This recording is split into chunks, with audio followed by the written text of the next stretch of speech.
بسم اللہ الرحمن الرحیم۔ گزشتہ کئی روز سے مولانا سعد صاحب کی ایک آڈیو گردش میں ہے، اس سے متعلق بہت سے حضرات نے معلوم کیا۔ شروع میں تو اس کو نظر انداز کیا گیا، لیکن جب بار بار اس سے متعلق سوالات آئے تو مناسب معلوم ہوا کہ اس پہ تبصرہ کر دیا جائے۔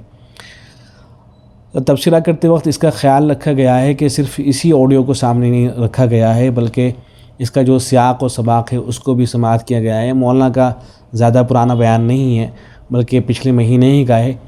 اور جو ہریانہ پنجاب کے پرانے ساتھی ہیں وہاں یہ بیان ہوا ہے، تو اس کا سیاق و سباق بھی سنا گیا، اور سننے کے بعد اب اس پہ تبصرہ کیا جا رہا ہے۔ اب پہلے آپ تھوڑا سا یہ جو گفتگو ہے اس کو سماعت کر لیں، جن حضرات نے نہیں سنی ہے وہ سن لیں، اس کے بعد میں اس پہ تبصرہ کرتا ہوں۔ یہ بات بہت اہم ہے جو میں کہنا چاہتا ہوں۔ اگر مسلمان دعوت اللہ کے بغیر خیر کے کاموں میں مال خرچ کرے گا، اپنا پر یا غیروں پر، تو اس سے مال کی محبت حرص پیدا ہوگی، دین کی حرص پیدا نہیں، دین کی حرص پیدا، اس سے مال کی محبت پیدا ہو۔ اگر مسلمان خیر کے کاموں میں مال خرچ کرے گا دعوت کے بغیر، تو لوگوں میں مال کی حرص پیدا ہوگی، دین کا شوق پیدا نہیں ہوگا۔ کیوں؟ اس لیے کہ سنت یہ ہے، سنت یہ ہے کہ آپ دعوت اللہ کے ساتھ انفاق بھی کریں، اکرام بھی کریں، مال خرچ کریں دعوت کے ساتھ۔ میں تو صاف طور پر کرتا ہوں کہ دعوت اللہ کے بغیر خیر کی راہوں میں مال خرچ کرنا خلاف سنت ہے۔ مولانا سعد صاحب نے جس فکر کو پیش کیا ہے، ایسا نہیں کہ پہلی مرتبہ انہوں نے اس فکر کو پیش کیا ہو، بلکہ اس سے پہلے بھی وہ اس فکر کو پیش کرتے آئے ہیں۔ ان کے پرانے بیانات اگر آپ اٹھا کے دیکھیں گے تو ان کے اندر یہ بات مل جائے گی۔ اصل ان کا نقطہ نظر یہی ہے کہ اگر آپ دعوت اللہ کے بغیر خیر کی راہوں میں مال خرچ کرتے ہیں تو یہ سنت کے خلاف ہے، اس سے حرص پیدا ہوگی، دین کا کوئی شوق پیدا نہیں ہوگا، اور اس کا ظاہر ہے سیدھا سا مطلب یہ ہو جائے گا کہ جو لوگ یہ جو تبلیغ جماعت کا ایک مخصوص طریقہ ہے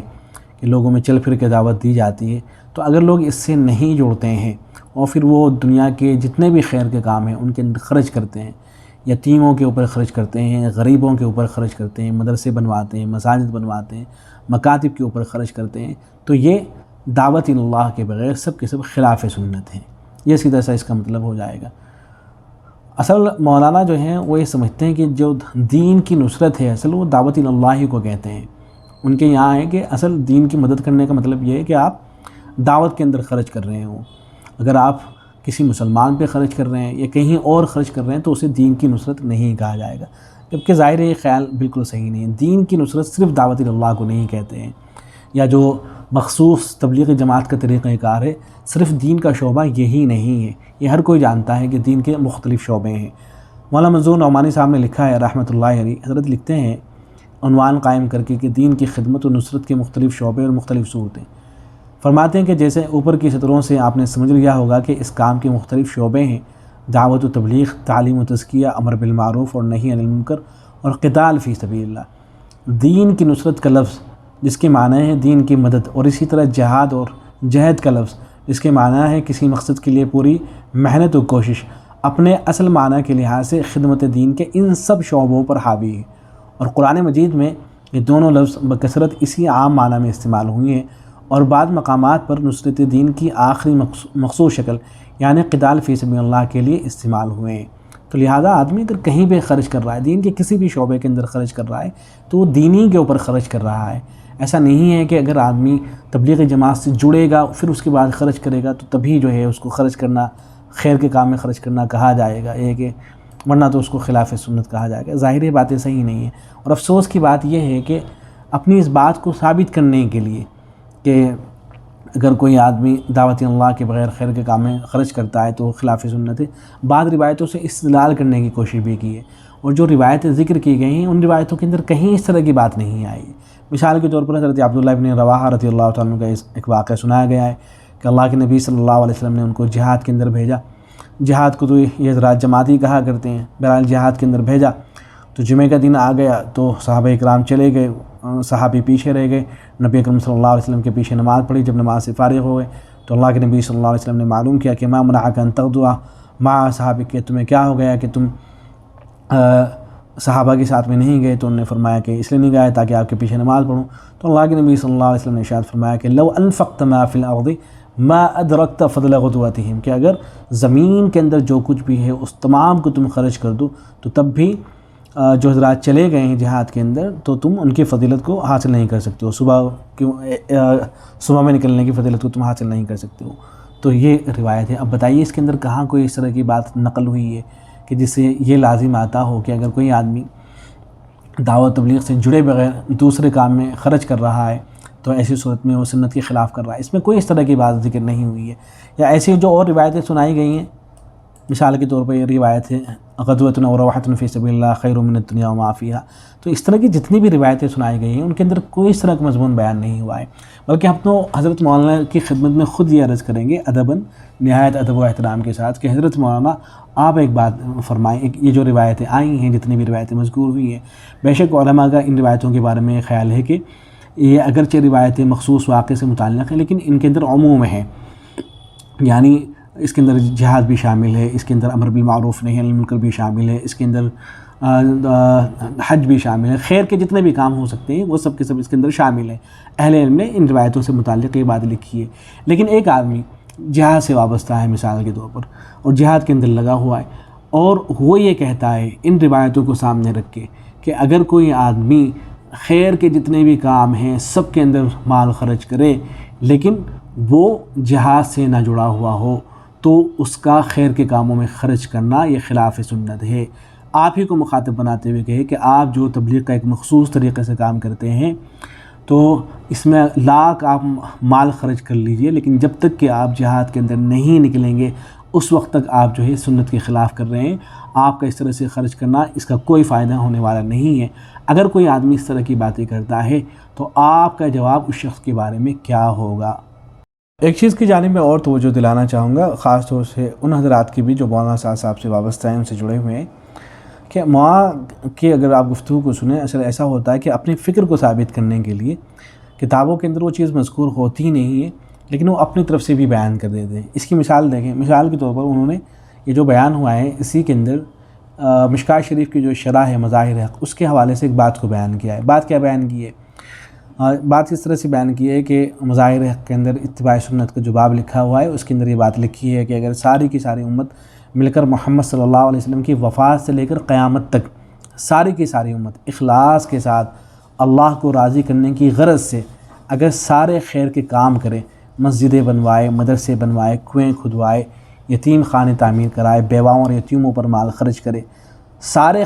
خیر کے کام کرے، اخلاص کے ساتھ کرے، یہ مولانا کے الفاظ ہیں۔ یعنی مولانا نے تعویل کی بھی اگر کوئی گنجائش نکل سکتی تھی اس کو بھی بند کر دیا ہے۔ یعنی یہ کہہ سکتا تھا نا آدمی کہ بھئی مولانا تو یہ فرمانا چاہتے ہیں کہ بغیر اخلاص کے خرچ کرنے والا ہو یا اس کی نیت صحیح نہ ہو، یہ فرمانا چاہتے ہیں، لیکن یہ دروازے ہی بند کر دیے ہیں۔ کہہ دیا ہے سارے خیر کے کام کرے، اخلاص کے ساتھ کام کرے۔ تو لکھا ہے کتاب کے اندر کہ ان سارے خیر کے کاموں کے وہ انوارات نہیں ہیں جو نور صرف محمد صلی اللہ علیہ وسلم کے استنجے کے طریقے کی سنت میں ہیں، اور پھر آگے اس کی وجہ بیان کرتے ہیں، اس لیے کہ جو چیز آپ صلی اللہ علیہ وسلم سے براہ راست ثابت ہے، جسے آپ نے خود کیا ہے، اس کا متبادل کسی بڑے سے بڑے کام کے اندر نہیں ہے۔ یہ مولانا فرما رہے ہیں۔ اب ذرا غور کیجئے اس پر،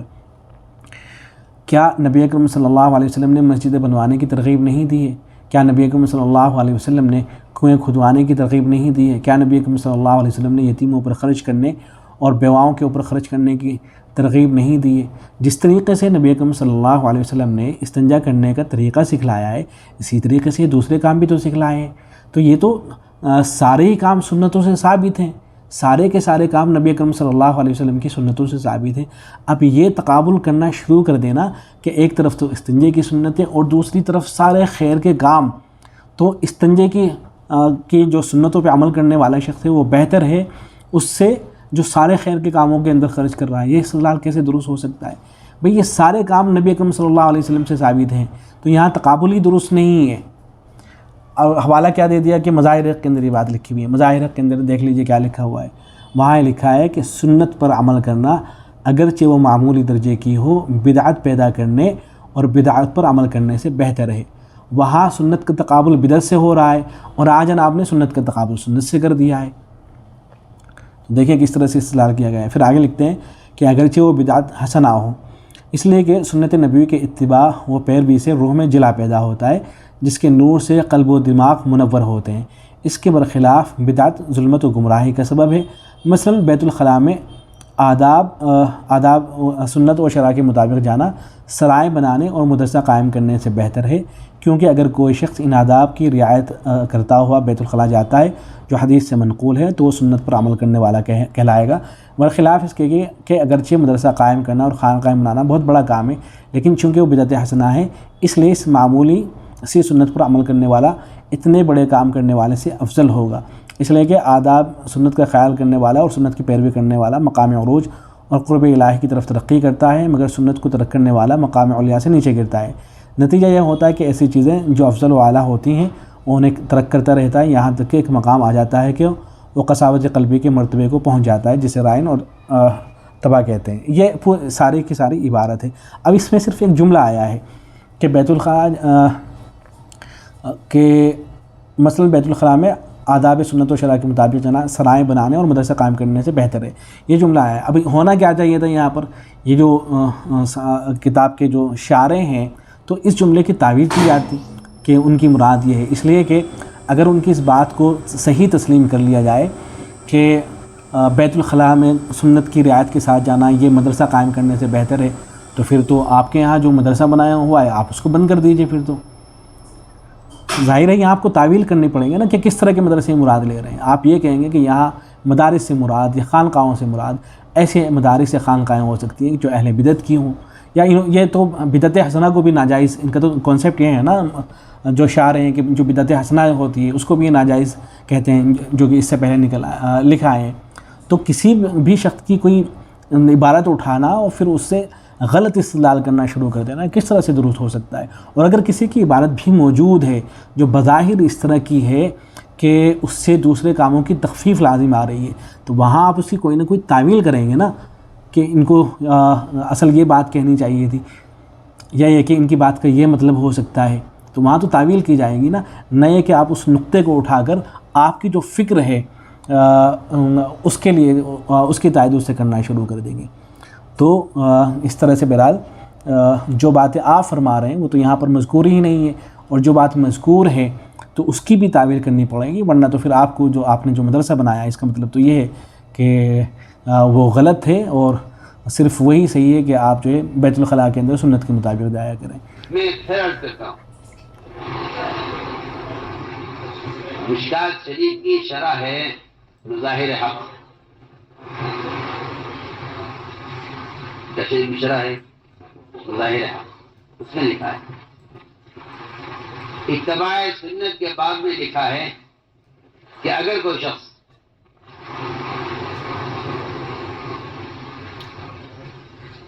بلکہ ساری کی ساری امت مل کر محمد صلی اللہ علیہ وسلم کی وفات کے بعد سے لے کر قیامت تک ساری کی ساری امت اخلاص کے ساتھ اللہ کو راضی کرنے کی غرض سے اگر سارے خیر کے کام کرے، مسجدیں بنوائے، مدرسے بنوائے، کنویں کھدوائے، یتیم خانے تعمیر کرائے، بیواؤں پر یتیم پر مال خرچ کرے، سارے خیر کے کام کرے اور اخلاص کے ساتھ کرے، لکھا ہے کہ ان سارے خیر کے کاموں کے وہ انوارات نہیں ہیں جو نور صرف محمد صلی اللہ علیہ وسلم کے استنجے کے طریقے کی سنت میں ہے۔ یہ لکھا کیوں؟ اس لیے کہ جو چیز آپ سے براہ راست ثابت ہے، جس کو آپ نے خود کیا ہے، اس کا متبادل کسی بڑے سے بڑے کام کے اندر نہیں ہے۔